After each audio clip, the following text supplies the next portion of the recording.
दोस्तों, आज की इस वीडियो में फिर से हम अपने वेब ऐप की सीरीज को आगे करते हैं। और जैसा कि मैंने प्रीवियस वीडियो में आपको HTML फॉर्म को बनाना, किस तरीके से HTML और CSS की कोडिंग की जाती है, और फिर हमने उसको ऐप स्क्रिप्ट में ले जा करके ऐड किया, और उसको फिर जो होता है उसकी डेटा को, जो भी हमारे क्लाइंट से जो डेटा हमको मिल रहा था, उसको अपने गूगल शीट के अंदर कैसे लेके जाना है, वो सारी चीज़ें हमने आपको प्रीवियस वीडियो में दिखाया। अब जो होता है उस जो HTML फॉर्म है, अगर आप उसको रिस्पॉन्सिव करना चाहते हैं तो आप कैसे करेंगे, वो आज की इस वीडियो में मैं आपको समझाने वाला हूँ। दोस्तों, रिस्पॉन्सिव का मतलब क्या होगा कि अलग अलग डिवाइस में आप जो होता है फॉर्म को किस तरीके से दिखाना चाहते हैं, वो अगर आप कैसे कर पाएंगे ऐप स्क्रिप्ट एडिटर के अंदर, वो चीज़ आज हम सीखेंगे। दोस्तों, मेरा नाम है अमित और मैं आपसे लोग का स्वागत करता हूँ आपके अपना चैनल टेक ज्ञान अमित में। दोस्तों, वीडियो अच्छी लगेगी तो प्लीज़ वीडियोस को लाइक कर लीजिएगा, चैनल को सब्सक्राइब कर लीजिएगा, बेल आइकन जरूर दबाइएगा। साथ ही साथ दोस्तों, यदि ये वीडियो मेरे फेसबुक पेज पे देख रहे हैं तो उसे भी लाइक कीजिएगा। तो दोस्तों, विदाउट टाइम वेस्ट किए वीडियो को करता हूँ मैं स्टार्ट। तो उसे समझने के लिए चलते हैं सबसे पहले अपने एप्सक्रिप्ट एडिटर के अंदर। और ये देखिए, हमारा जो HTML का जो फॉर्म हमने बनाया था वो कुछ इस तरीके से देखने को हमें मिल रहा था। अब हम चलते हैं अपने ऐप्स के एडिटर के अंदर। ये देखिए, हमारा जो था code.js में हमने जो कोड लिखा हुआ था, मैं थोड़ा सा जूम कर देता हूँ जिससे आपको थोड़ा सा क्लियर दिखे। यहाँ पे जो हमारा यही डूगेट फंक्शन है, उसके बाद हमने जो फाइल अलग अलग जो HTML जावा स्क्रिप्ट और CSS की फाइल इंक्लूड की थी, उसके लिए हमने यहाँ इंक्लूड नाम का फंक्शन रन किया था। और ये वाला जो फंक्शन है, ये बेसिकली हमारा क्या कर रहा है, जब हमारा जो भी सर्वर से क्लाइंट से जो भी डेटा आ रहा है वो हमें सर्वर पर रखने के लिए, मतलब हमारा गूगल शीट के अंदर रखने के लिए ये फंक्शन हमने बनाया था। index.html कोड हमारा ये है, आप यहाँ पे देख सकते हैं, ये हमने HTML का फॉर्म बनाया था। इस HTML फॉर्म के लिए हमने यहाँ पे CSS लिखा हुआ है, ठीक है। ये हमारा CSS का पेज है। और यहाँ पे अगर java.html में जाएंगे तो ये सारे जावास्क्रिप्ट हमने लिखी थी, बेसिकली क्या करने के लिए, हमारे जो इवेंट हैंडलिंग करने के लिए, मतलब जब बटन पे क्लिक हो तो हमारे वो सारे डेटा को गेट करना है, और फिर जो गूगल स्क्रिप्ट की API है google.script.run, इसकी मदद से वो सारा का सारा डेटा हमें सर्वर साइड पे भेजना था, ठीक है। ये सारा काम हमने प्रीवियस वीडियो में कर लिया है। अगर आपने नहीं देखा तो उस वीडियो को जरूर देखिए, इससे आपके और भी जो कॉन्सेप्ट है वो पूरा क्लियर हो जाएंगे, ठीक है। अब मैं आपको समझाने वाला हूँ कि अभी आप यहाँ पे देखिए, स्क्रिप्ट डॉट यहाँ पे अगर मैं जाता हूँ और मैं इसको, अगर मैं इंस्पेक्ट पे क्लिक करता हूँ, यहाँ पे अगर मैं जाऊँ तो स्क्रिप्ट में जाऊँ और इंस्पेक्ट पे क्लिक करूँ, तो अभी नीचे देखिए यहाँ पे ये क्या आ रहा है, ब्लैक आ रहा है, सॉरी यहाँ पे ब्लैक आ रहा है। तो एक बार मैं चलता हूँ अपने यूट्यूब डॉट में यहाँ पे, और मैं इसको, जो भी हमने स्क्रीन साइज यहाँ पे ये दिखा हुआ है, और मैं इसको एक बार सेव कर लेता हूँ अपने इसको ब्राउजर के, एक बार रिफ्रेश कर लेता हूँ सबसे पहले तो। ब्राउजर को रिफ्रेश करता हूँ और एक बार इसको दोबारा से रिफ्रेश। तो देखिए, ये हमारा जो HTML का फॉर्म था ये है। अब इसको पहले हम इंस्पेक्ट करते हैं तो देखिए यहाँ पर होता क्या है कि ये देखिए डायमेंशन रिस्पॉन्सिव, और यहाँ पर ये अलग अलग जो होता है साइज होते हैं। अगर आप यहाँ पे जाएं, जैसे आईफोन है SE है, आईफोन XR है, आईफोन 12 प्रो है, तो ये बेसिकली क्या है, ये हमारे जो डिवाइस, डिफरेंट डिफरेंट डिवाइस के जो साइज हैं, ये हम इस पे सेलेक्ट करके हम रिस्पॉन्सिवनेस को चेक कर सकते हैं। मतलब हमारे जो डिवाइस है, किस डिवाइस पे ये फॉर्म किस तरीके से दिखाई पड़ेगा, तो वो चीज़ हम यहाँ पे देख सकते हैं। जैसे सैमसंग गैलेक्सी S8 प्लस, तो देखो ना, इसका जो साइज है वो कुछ इस तरीके से, और इसमें हमारा जो फॉर्म है वो कुछ इस तरीके से दिखाई पड़ रहा है। तो हम डिफरेंट डिफरेंट डिवाइस पे हम कैसे फॉर्म को दिखाना है वो हम सेट करते हैं रिस्पॉन्सिवनेस की मदद से। और रिस्पॉन्सिव कैसे किया जाता है CSS के अंदर, वो होती है मीडिया क्वेरी की मदद से। तो हम चलिए मीडिया क्वेरी लिखते हैं। तो मीडिया क्वेरी कैसे लिखा जाता है CSS के अंदर, वो हम देखेंगे। और इसके लिए देखिए, सबसे पहले लिखना पड़ता है @मीडिया। और चूंकि ये अभी जो काम हम दिखा रहे हैं डिफरेंट डिफरेंट स्क्रीन के लिए दिखा रहे हैं, तो यहाँ पे आपको लिखना पड़ेगा स्क्रीन, क्योंकि अभी हम जो मीडिया क्वेरी लिख रहे हैं वो स्क्रीन के लिए लिख रहे हैं, ठीक है।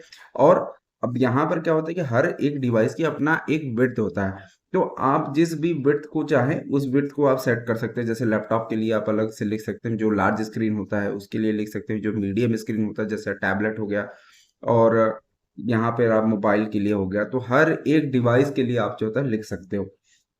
तो यहाँ मैं आपको एक एग्जांपल करके दिखाता हूँ। @मीडिया लिखा और स्क्रीन लिखा, ठीक है। और यहाँ पे लिखा एक कंडीशन सेट करता हूँ, इसके अंदर मैंने लिखा एंड, और एंड के बाद यहाँ स्पेस दे देना। ये चीज़ आपको ध्यान रखना है कि मैं यहाँ थोड़ा सा और जूम कर लेता हूँ जिससे आपको और थोड़ी सी विजिबिलिटी आए यहाँ पे। तो देखिए, यहाँ पे मैंने लिखा @मीडिया स्क्रीन एंड। अब यहाँ पे लिखना है कि आपको किस साइज के लिए लिखना है। जैसे मैं मान लीजिए मैक्सिमम जो विड्थ होगा, max width is equal to 700 pixels के लिए लिखता हूँ। मतलब इसका क्या है, 700 मैक्स विड्थ, 700 पिक्सल का मतलब क्या है कि जितना भी लार्ज स्क्रीन है आपका, मतलब ये है कि 700 से ऊपर तक की जितनी भी स्क्रीन होगी, तो उसके लिए तो एज इट इज ही ये दिखेगा, मतलब ये जो फॉर्म है बिल्कुल एज इट इज ही दिखेगा। लेकिन जैसे ही 700 से नीचे आएगा, तो जो अब भी यहाँ पे आप मीडिया लिखें, मतलब मीडिया क्वेरी आप लिखेंगे, उसके हिसाब से काम होगा। तो जैसे मैं एग्जांपल के लिए, अभी ये क्या है, ये हमारा एक फॉर्म है। मैं एक छोटा सा एग्जांपल दूंगा आपको। जैसे ये अभी आप इसमें बहुत कुछ कर सकते हैं, जरूरी नहीं है कि आप इसका बैकग्राउंड कलर चेंज करें, कलर चेंज करें, इसकी फॉन्ट साइज वगैरह, मार्जिन, पैडिंग जो भी लगाना चाहे अलग अलग डिवाइस के लिए वो आप कर सकते हैं। विड्थ एंड हाइट वगैरह सेट कर सकते हैं। तो अभी यहाँ पे देखिए @media screen and max width यहाँ पे 700 दिया। इट मीन्स क्या हो गया, 700 की साइज से जैसे ही ये नीचे जाएगा, जो भी कंडीशन आपने इस मीडिया क्वेरी के अंदर लिखी होगी वो अप्लाई होने लगेगी। अब मैं यहाँ पे चलता हूँ। तो देखिए यहाँ पे क्या है, सबसे पहले हैशटैग माई फॉर्म है। हैशटैग माई फॉर्म बेसिकली क्या है, ये अगर आपने वीडियो देखा होगा तो आपको समझ में आ जाएगा कि ये बेसिकली हमारा जो HTML का फॉर्म है उसकी आईडी है। तो यहाँ पे मैं चलता हूँ, बेसिकली इसी के लिए मैं लिखता हूँ। यहाँ पे मैंने पेस्ट किया हैशटैग माई फॉर्म। अब इसमें आप करना क्या चाहते हैं वो आप बता दीजिए। जैसे मैं चाहता हूँ कि इसका जो कलर है, बैकग्राउंड कलर, वो हो जाए रेड, इस तरीके से रेड आई थिंक, या फिर लाइट लाइट ग्रीन कर दें, या फिर पिंक कर देते हैं, आई थिंक पिंक।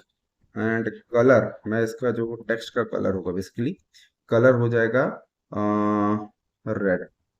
ऐसा मैं कर रहा हूँ, पता नहीं अच्छा होगा कि नहीं, आई डोंट नो, बट मैं चल के एक बार देखता हूँ। तो अभी मैं इसको एक बार रिफ्रेश कर लेता हूँ, क्योंकि जो भी कुछ हमने अपडेट किया वो रिफ्रेश के बाद ही यहाँ पे शो होता है।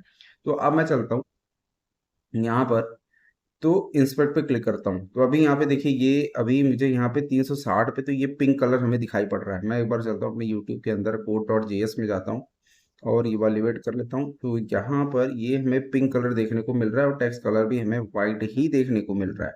कोई नहीं, इसके लिए सबसे पहले तो हम ये काम कर लेते हैं। और ये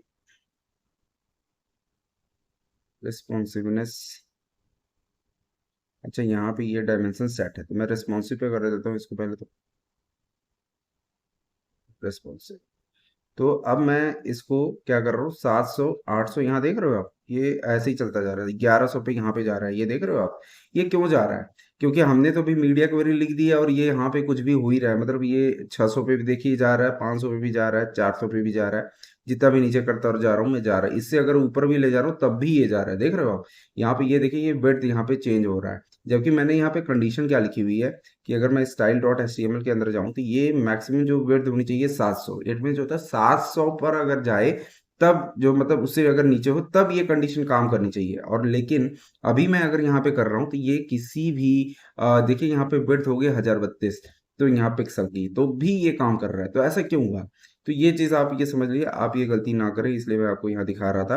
तो अभी यहाँ पे आपको क्या करना है कि अगर आपने स्क्रीन को जूम करके रखा है तब तो ये जूम आपको हटा देना है। क्योंकि अगर आप जूम करके रखेंगे तो इस जो जो स्केलिंग साइज होती है ना, वो डिफरेंट हो जाती है, तो वहाँ पे सही तरीके से काम नहीं करता। तो मैं पहले जूम किया हूँ, पहले इसको हटाता हूँ। देखिए 110% हो गया, मैं इसको कर देता हूँ 100% पे। अब मैं जाऊँ और यहाँ से अगर मैं इंस्पेक्ट पे क्लिक करूँ, देखिए यहाँ पे अभी क्या है, 1032 है। मैं चलता हूँ, इसको स्क्रीन साइज को डाउन करता हूँ, डाउन करता हूँ। देखिए अब क्या हो रहा है, अब बिल्कुल ही नहीं काम कर रहा है। अभी क्या हुआ, काम अभी कर रहा था, लेकिन अब क्या हो रहा है, बिल्कुल ही काम नहीं कर रहा है। तो उसके पीछे भी एक रीजन है। उसके पीछे अभी पहला जो मिस्टेक हमने क्या किया था, स्क्रीन साइज को जूम कर दिया था, जिसकी वजह से हमारा मीडिया क्वेरी जो था डिफरेंट डिफरेंट साइज पे भी काम कर रहा था। लेकिन होना क्या चाहिए था, 700 से नीचे जाने पर, लेकिन वो हर साइज पे लगभग काम कर रहा था। तो अभी उसके लिए क्या पहला प्रॉब्लम था कि हमने स्क्रीन साइज को जूम करके रखा हुआ था, तो इसलिए वो काम कर रहा था सही तरीके से, काम मतलब काम नहीं कर रहा था। अभी क्या हुआ, जब हमने स्क्रीन साइज को जूमिंग को हटा दिया, तब ये काम करना बिल्कुल ही बंद कर दिया। तो अब इसमें सेकंड प्रॉब्लम क्या है, सेकंड प्रॉब्लम दोस्तों में ये है कि मीडिया क्वेरी आप जब तभी काम करेगा जब आप जहाँ पे अपने HTML को रेंडर करवा रहे हैं, जहाँ पे वहां पर आपको मेटा टैग देना होता है। विदाउट मेटा टैग आप जो होता है किसी भी वेब पेज को आप रेस्पॉन्सिव नहीं कर सकते। तो सबसे तो यहाँ पर आपको क्या पड़ेगा, आपको ऐड मेटा टैग करना पड़ेगा। अब मेटा टैग के अंदर ये वाली जो लाइन है, ये आपको लिखना है, viewport is equal to, viewport यहाँ पे जो दिया हुआ है width is equal to device width और initial scale is equal to 1। Basically ये आपको VS कोड एडिटर वगैरह में अगर आप इस्तेमाल करते हैं तो यहाँ पे अगर मैं आपको VS कोड का भी एक बार मैं दिखाता हूँ मैं आपको VS कोड में कि ये किस तरीके से आपको वहाँ पे नज़र आता है, क्योंकि VS कोड में ये सब चीज़ें पहले से ही लगी रहती हैं। तो देखिए यहाँ पे मेटा टैग लिखा हुआ है, meta name is equal to viewport, content is equal to width is equal to device width और initial scale is equal to 1। तो ये लिखा हुआ था, ये लाइन अगर ना रहे ना तो आप जो है रिस्पॉन्सिव नहीं कर सकते। तो रिस्पॉन्सिव के लिए आपको ये लाइन लिखना जरूरी होता है। तो यहाँ पर VS कोड एडिटर के अंदर तो ये सब लिखा हुआ आता है, लेकिन ऐप स्क्रिप्ट के अंदर आपको ये ऐड मेटा टैग आपको डालना पड़ेगा। और दूसरी जो चीज़ है वो ये कि आपको अगर जूम रखा हुआ है तो आपको जूमिंग हटा देनी है, जिससे वो सही तरीके से काम करे। अभी हमने अपना काम यहाँ पे जो मेटा टैग भी ऐड कर दिया है, और मैं चलता हूँ अपने एक बार ब्राउजर को एक बार रिफ्रेश कर लेता हूँ और एक बार इसकी जूमिंग को चेक कर लेते हो कहीं जूमिंग हुई है कि नहीं। तो मैं इसको प्लस कर, देखिए 100% है।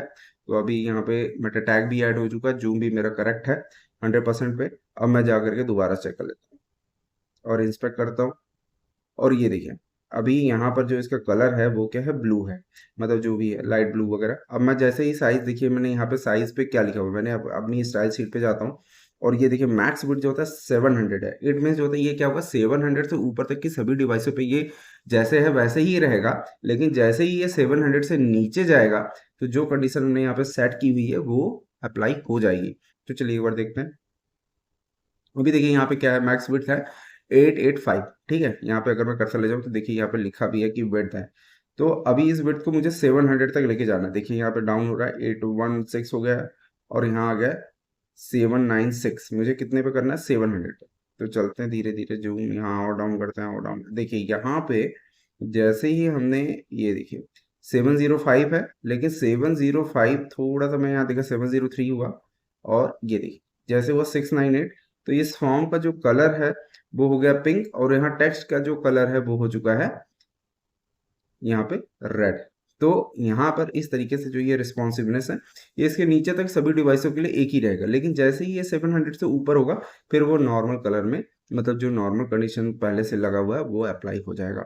तो इस तरीके से जो ऐप स्क्रिप्ट एडिटर के अंदर आप रिस्पॉन्सिवनेस के लिए कोड बना सकते हैं। अब मैं इसको थोड़ा सा जूम कर देता हूँ। तो आई होप आपको ये समझ में आ गया होगा कि ऐप स्क्रिप्ट एडिटर के अंदर मीडिया क्वेरी कैसे लिखी जाती है। तो मिलते हैं दोस्तों अगली वीडियो में, तब तक के लिए नमस्कार।